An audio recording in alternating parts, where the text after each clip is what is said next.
Alright, hello citizens of the Nigelverse. It is Nigel once again, and this is going to be another video game review.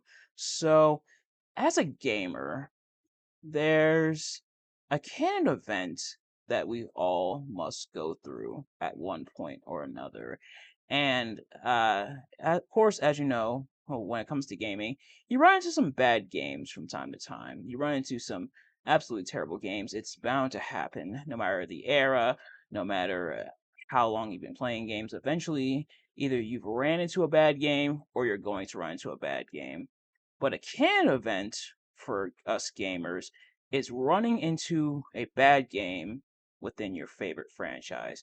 No franchise bats 1,000, and unfortunately, sometimes your favorite franchise produces an absolute stinger. And today, this is mine. And it sucks because this is one of my favorite franchises of all time. And to see how low the mighty had fallen, at least at the time, we kind of recovered, but not fully. Ladies and gentlemen, it's time to review Spyro Enter the Dragonfly. So, of course, as always, I'm not professional video game reviewer or analyst or anything like that, just a man who enjoys a good time. Sadly, did not have a good time with this game. Now, last year for Awful Month, I reviewed Sonic 06. I finally the reviewed Sonic 06 after years of trying to play it. I finally got to reviewing it, and that game was terrible. I hated that game. Did I hate this game as much as that one? No. But the thing about Sonic 06 is I didn't play it growing up. I didn't have an Xbox 360. I didn't have a PlayStation 3. I didn't play Sonic 06 growing up. I didn't play Sonic 06 until much later, until I did the review for Awful Month. However, this game I actually grew up with. I had this game for the PS2. My family, we love Spyro the Dragon, at least the gamers of my family, um, which is pretty much me, my dad, my older brother, and my sister. We had Spyro Into the Dragonfly for our PS2 growing up. So I grew up with this game, unfortunately. And I guess it wasn't until I got older, aka it wasn't until I decided to play it for Awful Month, that I realized truly how bad this game was. I knew it was bad. Everybody else was saying it was bad. And I played it. I knew somewhat, but I never fully realized until I played it as I got older. And that happens oftentimes. You get a different perspective when you get older. Sometimes the things you used to love, things you used to enjoy back in the day, you find yourself not enjoying as much anymore. And I think that's very much the case when it comes to this game. But without further ado, no more dilly-dallying. Let's get right into it. Now, if you've seen these reviews of mine before, you kind of already know how this works, or at least you have an idea of how this works. If you haven't, however, I'm going to be talking about what I liked and disliked about the game, as well as giving a very brief plot summary. Now, I normally say brief plot summary, and then the plot summary usually takes up like half the video, but this time, when I say brief plot summary, I actually mean it, because as the thing about the Spyro games is oftentimes times they give you kind of a general like plot breakdown, and then you pretty much they pretty much leave you to your own devices. They're like, all right, here's the plot, here's what you need to collect, here's the main bad guy, now go collect the things and beat the bad guy. And that's pretty much it. That's how it was in the original trilogy, and that's how it is in this game. So, in this game, we start off in the Dragon Realms. We're in the Dragon Realms this time, although suspicious by its absence are the other levels from Spyro 1, aka Dry Canyon, and the whole all the homeworlds and everything. We're just stuck in one area, the Dragon Realms, for the kind of hub and everything, and where all the levels are. But we start off in the Dragon Realms. They're having a party, a celebration, and Hunter gets scared and makes a very interesting face at the side of a sorcerer's balloon. Why is there a sorcerer's balloon? Why do you have a balloon of the person who, considering his takes place right after Spyro 3, aka Year of the Dragon, why do you have a balloon of the person who tried to kidnap all the dragon eggs? That is very interesting. But nevertheless, this is a ceremony because as the young group of dragon hatchlings things are going to get dragonflies of their own. So that canonically mean that Spyro was also part of this was also a part of this ceremony and received sparks at birth? Because if so, that's kind of cool. There is the dialogue from one of the dragons, like literally right in the Artisan homeworld, that kind of contradicts this a little bit because apparently Spyro didn't know who Sparks was and what he's doing next to him, but if he had him since birth, then he would know. But continuity, we don't need to worry about that in this game. But yeah, so there's the event to assign dragonflies to the dragon hatchlings, but suddenly Ripto and company appear, aka Ripto, Crush, Gulp, up here, and they have all survived survived their encounters with Spyro, including Ripto, who fell in freaking lava. But they are here to who essentially steal the dragonfly. He's going to capture the dragonflies, thus weakening the power of every dragon and getting his revenge on Spyro. AKA, Ripto's here because dragonflies. Yeah, that'll work. And we'll get into a little bit more of that as we go along. But sure enough, he scatters the dragonfly. That includes Sparks. He accidentally misfires his spell, and it scatters the dragonflies as opposed to actually capturing them. So now Spyro has to hunt them down, including Sparks, who he finds all of like what 2 minutes later. Spyro's reunited with Sparks. That didn't take long. So now Spyro has to go to all of the levels, collect the dragonfly, and different levels will be locked to you until you gather enough dragonflies.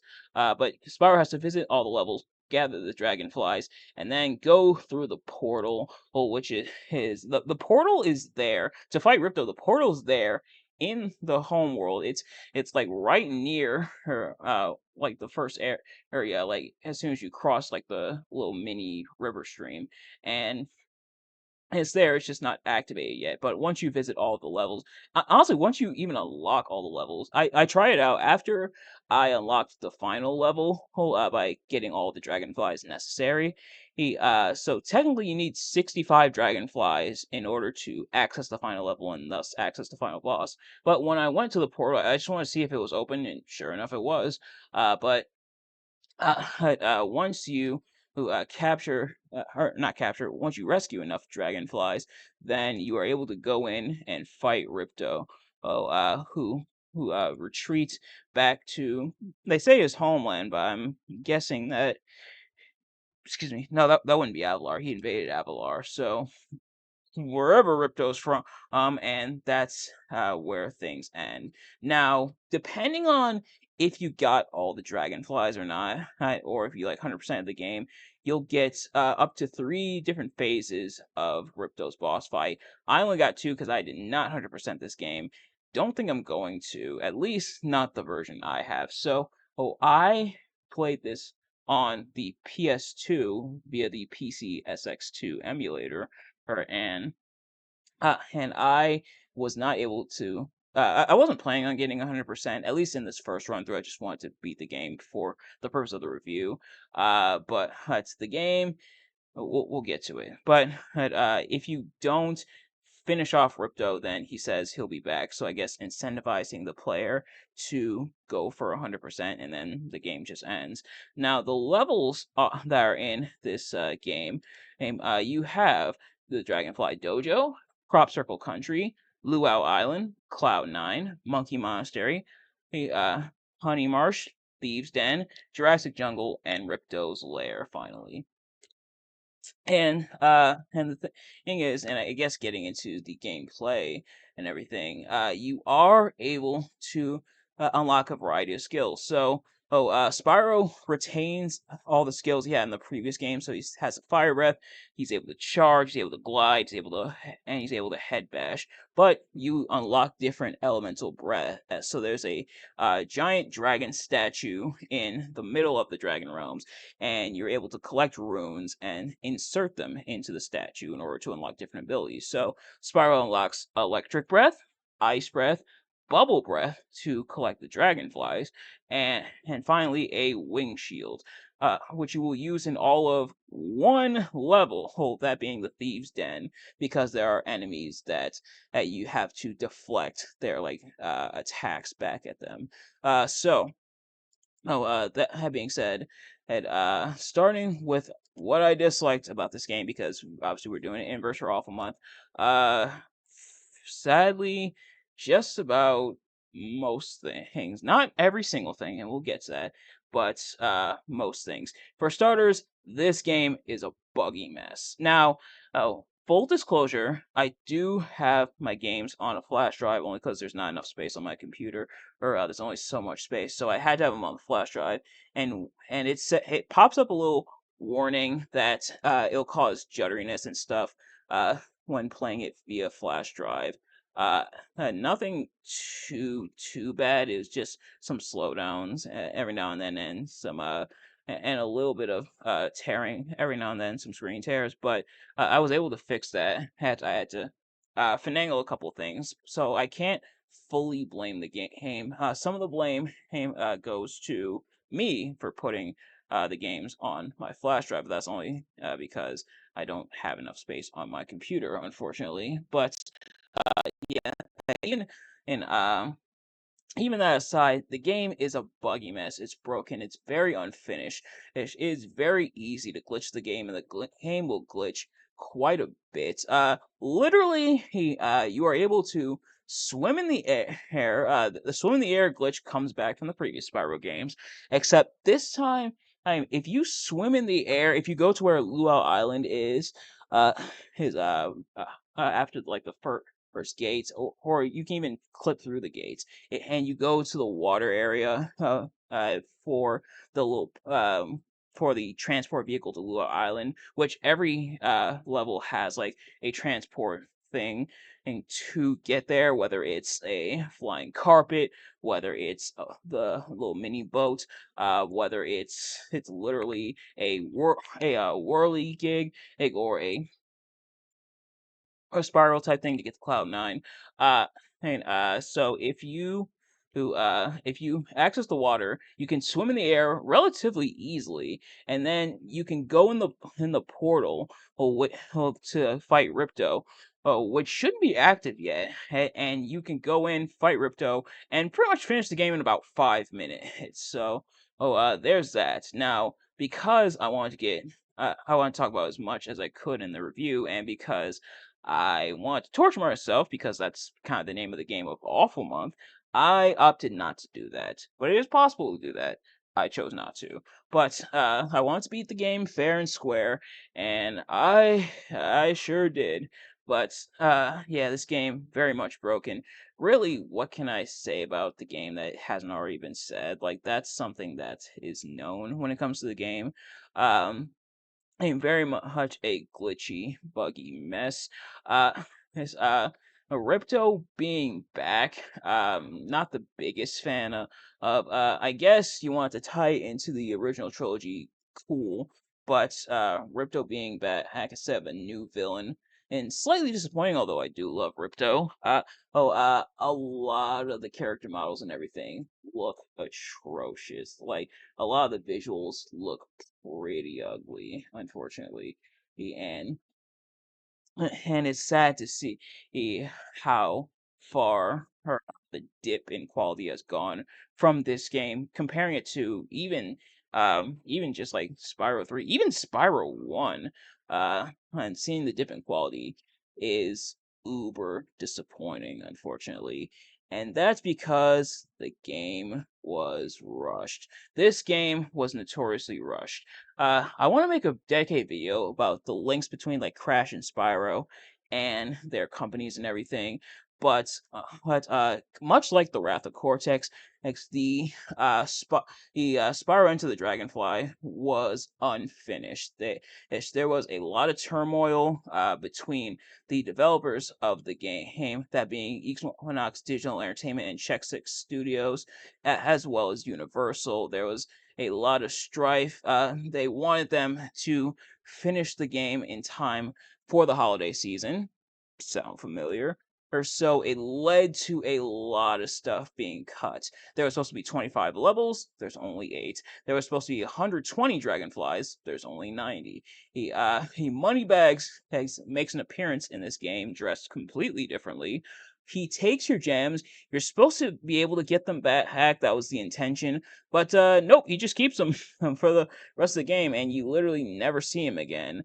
And so much of it being rushed and so much of it being cut leads to a lot of things being left on the table and a lot of things being left unfinished. Literally, there's only one other cutscene, period, in the game. Like one other pre-rendered cutscene, not counting like the interaction and everything between Spyro and the NPCs.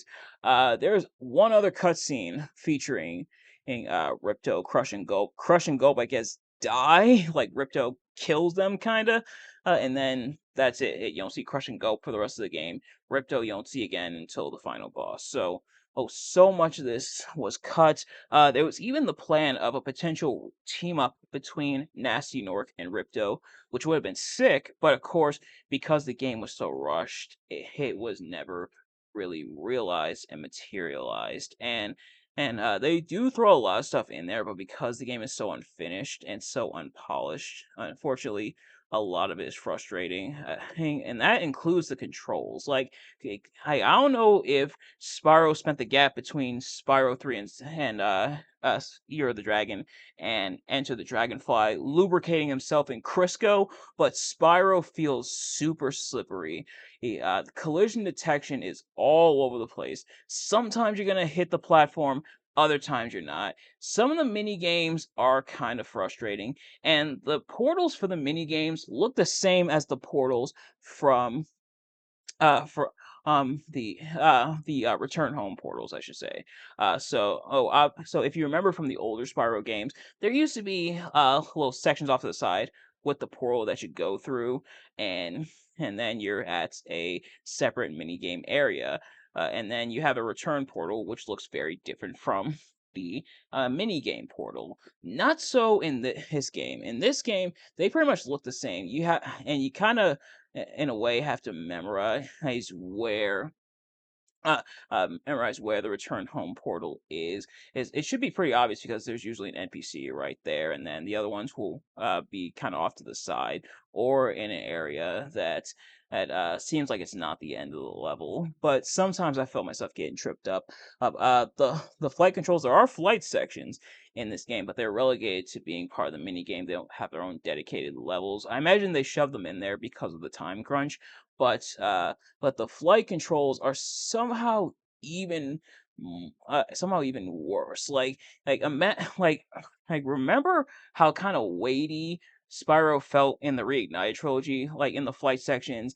Take that hat and put it on this here, and you are in for a really bad time. Like Spyro feels super weighty, and it feels like oftentimes you didn't even hit the enemies or the obstacles that you were supposed to hit. Some of the other mini games aren't great, and a lot of them are reused. Like there's like 3 or 4 different slides in this game, and at least like 1 or 2 of them suck.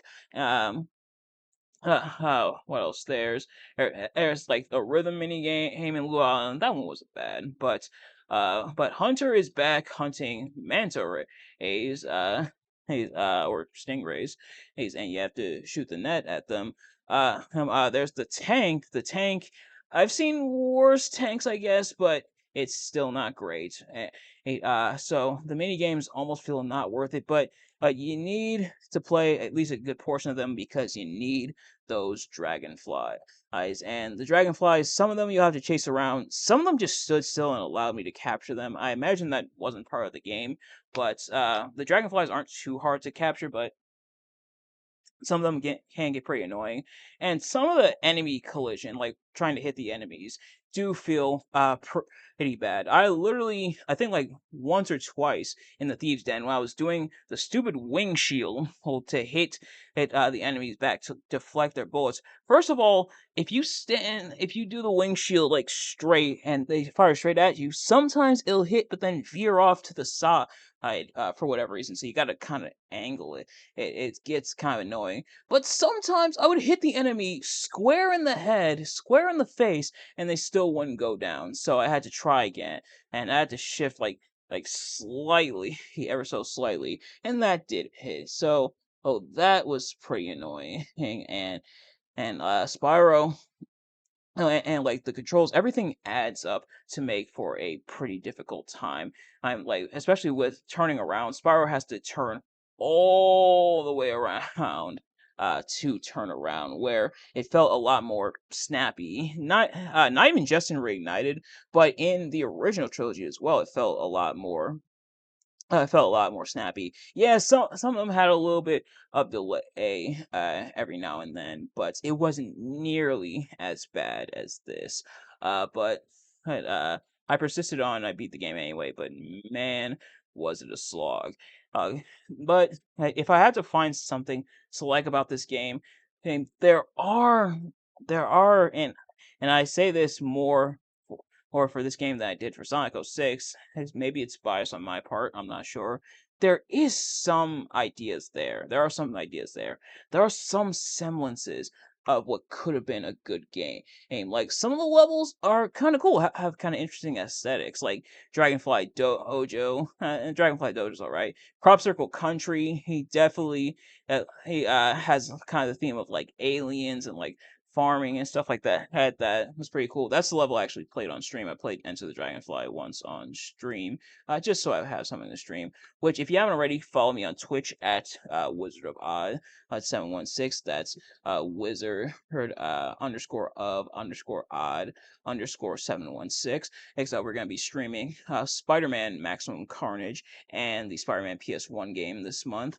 But yeah, so Crop Circle Country was kind of cool. Luau Island was nice, like beach level. Cloud Nine, the aesthetic for Cloud Nine was actually kind of cool, like in the clouds and having kind of like a dream aesthetic. It kind of reminded me of like Cloud Spires. Some levels you can tell took some inspiration from the Spyro game, from the original trilogy. Um, Monkey Monastery. He was kind of cool, except for the ice physics. Yeah, that was another thing. Monkey Monastery. Imagine all the stuff I complained about with Spyro, not moving the best, and now add ice physics to it. Bartholomew makes an appearance in this level. No Bentley, but Bartholomew is here. Yay. There's that. There's that. Honey Marsh kind of feels like they mixed the Honey Speedway with Dino Mines. Uh, what else? Thieves Den, kind of a cool idea.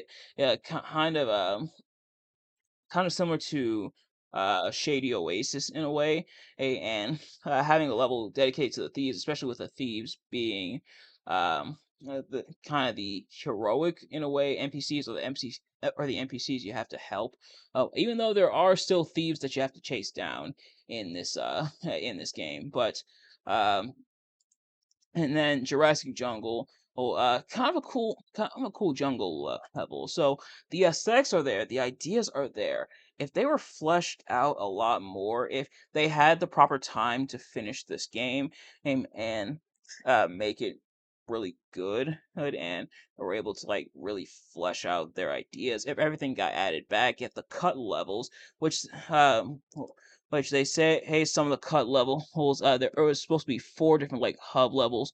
One was sunshine, one with rain, one with snow, and one windy. He's so kind of following a similar theme with the previous games, where each hub represents like different, I guess in this case, the elements. Like, hey, in Spyro 2, it represented like the different seasons. In Spyro 3, it's the different times of day. So here, I guess, it was going to be different weather conditions.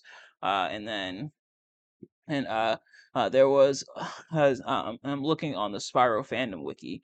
It says there was supposed to be a haunted house level. And there was supposed to be an enchanted fort. Is so oh some